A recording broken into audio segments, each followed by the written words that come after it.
This channel does not promote any violent, harmful, or illegal activities. All content provided by this channel is meant for an educational purpose only.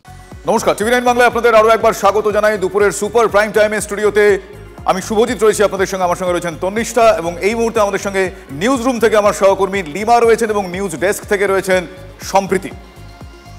আর শুরুতে এই মুহূর্তে যে খবরে নজর, উপাচার্য নিয়োগে মুখ্যমন্ত্রীর প্রস্তাবে শিলমোহর সুপ্রিম কোর্টের এই মুহূর্তে সবথেকে বড় খবর। জ্যোতির্ময় আমাদের প্রতিনিধি আমাদের সঙ্গে রয়েছে, জ্যোতির্ময় বিষয়টা নিয়ে আরো ডিটেইলসে জানাবে। জ্যোতির্ময়, দেখো, কোথাও মুখ্যমন্ত্রীর সিদ্ধান্তে শিলমোহর এমন কোনো কথা সুপ্রিম কোর্টের তরফে বলা হয়নি।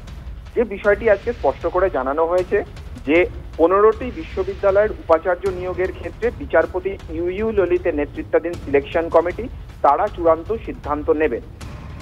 পশ্চিমবঙ্গে মোট 36টি বিশ্ববিদ্যালয় রয়েছে, 19টি বিশ্ববিদ্যালয়ে ইতিমধ্যে নিয়োগ হয়ে গিয়েছে, বাকি 17টি বিশ্ববিদ্যালয় নিয়ে সমস্যা রয়েছে। এই 17টি বিশ্ববিদ্যালয়ের মধ্যে 15টি বিশ্ববিদ্যালয়ের জটিলতা মেটাতে দায়িত্ব দেওয়া হয়েছে বিচারপতি ইউ ললিতের নেতৃত্বাধীন বেঞ্চকে।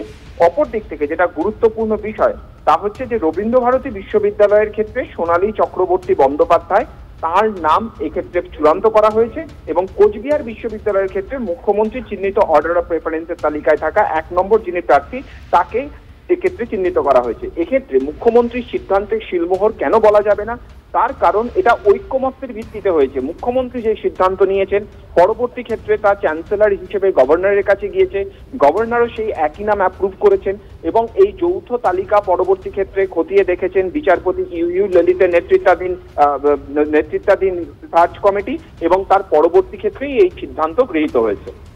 বেশ, ধন্যবাদ জ্যোতির্ময়। ম্যাট্রিমনি সাইটে পাতা ফাঁদ, আর সেই ফাঁদে পা দিলেই খোয়া যাওয়া মোবাইল পৌঁছে যাচ্ছে বাংলাদেশে।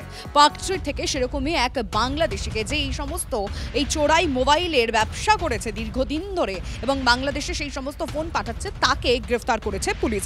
পার্কস্ট্রিট এলাকার একটি গেস্ট হাউস থেকে রাজশাহীর বাসিন্দা মাহমুদুল হাসানকে পুলিশ গ্রেফতার করে। এখনো পর্যন্ত এই মাহমুদুল সম্পর্কে কি তথ্য সামনে এসেছে সেটা আমাদের রিপোর্টার রঞ্জিতের কাছ থেকে আগে জানবো। রঞ্জিত, দেখো, ম্যাট্রিমনি সাইডে পরিচয় এবং সরাসরি দেখায় যখন করেন ব্যারাকপুরের লেলিনগড়ের বাসিন্দা সুদীপ বোস এবং চায়ের সঙ্গে মাদক মিশিয়ে খাইয়ে অজ্ঞান করে সর্বস্ব লুট করার অভিযোগে ইতিমধ্যেই কিন্তু গ্রেপ্তার হয়েছিলেন জিয়া সিং, অর্থাৎ নাম বাড়িয়ে জিয়া সিং, আদতে তার নাম হচ্ছে রমা সাউ। এবং সেক্ষেত্রে পুলিশ এই রমা সাউকে জিজ্ঞাসাবাদ করে একের পর এক চাঞ্চল্যকর তথ্য পুলিশের সামনে উঠে আসে এবং ধৃত মহিলাকে দিয়ে মোবাইলের টোপ দেওয়া হয় এবং যেটি এয়ারপোর্ট থানার বিমানবন্দর থানার তদন্তকারী আধিকারিকরা এবং মোবাইলের টোপ দিয়ে জানতে পেরেছে যে বাংলাদেশের রাজশাহীর বাসিন্দা M Mahmudul Hasan mobile phone ক্রয় করে এবং পরবর্তী ক্ষেত্রে পার্কস্ট্রিটের একটি গেস্ট হাউস থেকে তাকে গ্রেপ্তার করে এবং গ্রেপ্তার করার পরে আরো চাঞ্চল্যকর তথ্য কিন্তু এই মুহূর্তে তদন্তকারী আধিকারিকদের হাতে। এই সমস্ত ফোন অর্থাৎ ম্যাট্রিমনি সাইডে এই যে মহিলা বিভিন্ন নাম পরিচয় ভারিয়ে পুরুষদের সঙ্গে আসতেন এবং দেখা করতেন, তারপরে চায়ের সঙ্গে বুঝতে পারছি রঞ্জিত, কিন্তু কিভাবে এই যে ট্র্যাপ, এই যে একটা ফাঁদ পাতা হচ্ছে, তারপর যদি কেউ সেখানে ভুল করে পা দেয় সাবধানী বা হবেনি কিভাবে, মানে এই চক্রটা কিভাবে চলছে সেটা তো জানতে হবে। আমাদের রিপোর্টার সুশোভন আমাদের সঙ্গে এই বিষয়ে জানানোর জন্য রয়েছেন। আমি সায়ন্তর সঙ্গে কথা বলতে চাইবো এই বিষয়ে। সায়ন্ত, একদমই, দেখো, এই যে মোবাইল পাচার চক্র এটা কিন্তু এক দুজন নয়, যেটা তদন্তকারীরা মনে করছেন এর সঙ্গে আরও বড় বড় মাথা জড়িয়ে রয়েছে। এম মাহমুদুল হাসান যে যুবককে গ্রেপ্তার করা হয়েছে মার্কু স্ট্রিটের একটি গেস্ট হাউস থেকে, সে একবার নয় আরও 2-3 বার কলকাতায় এসেছে এবং কলকাতায় এসে কিন্তু ওই অতিথিশালায় সে দাবি করেছিল, এই অতিথিশালার মালিককে সে 2 বার এসেছে। অতিথিশালা সূত্রে জানা যাচ্ছে যে ওই যুবকের হাবে ভাব কোনো রকম পরিবর্তন ছিল না, শান্ত স্বভাবের ছিল, কিন্তু যেটা তদন্তকারীরা যেটা জানাচ্ছেন যে এই ওই যুবকটি যে অ্যারেস্ট হয়েছে তার সঙ্গে দীর্ঘদিনের যোগাযোগ, মোবাইল নিয়ে সে ওই মহিলা একাধিক জনকে প্রতারণা করত এবং সেইখান থেকে মোবাইল এই মাহমুদুল হাসানের হাতে তুলে দিত।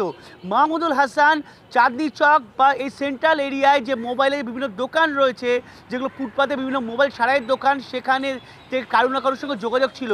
সেই মোবাইলগুলোর বিভিন্ন নম্বর সেখানে কাজ করিয়ে চেঞ্জ করানো হতো।